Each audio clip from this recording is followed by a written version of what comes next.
At ito na nga yung ating cookies. Ayan. See guys, hindi siya masyado malaki. Nakakaumay kasi kapag malaki siya masyado. So kaya gusto ko ganyan siya kalaki. Maliit lang siya. O, diba? So yummy!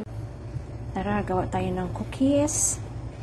Ayan, 263 grams of cookies powder, chocolate powder, 3 tablespoon of water, 1 egg, then 1/3 cup of oil.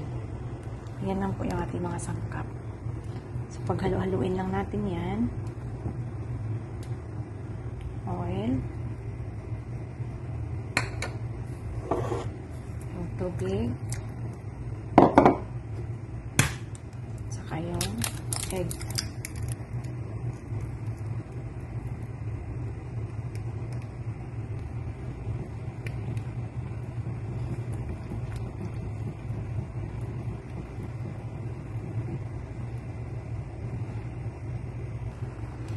Ayan, halong-halo na yan. Pwede na kainin. Charot. So, iset aside muna natin. Lagyan na natin yung ating baking pan ng oil para syempre hindi siya didikit.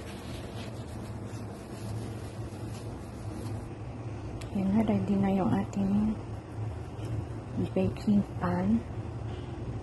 Ganyan na ako guys magawa ng cookies. Ayan.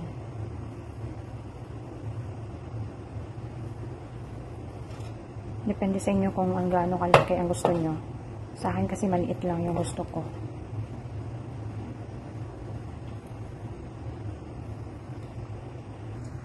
Ayan na, oh, tapos na. Ready to cook na yan. Ready to bake na yan.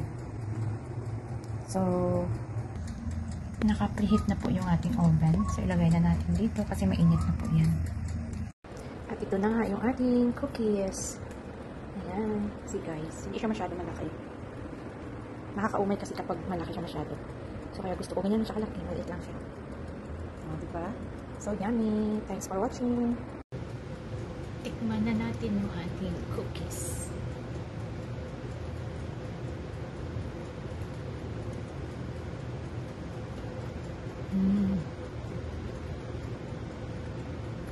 Sarap. Crunchy sa labas, tapos sa loob siya soft. Sarap.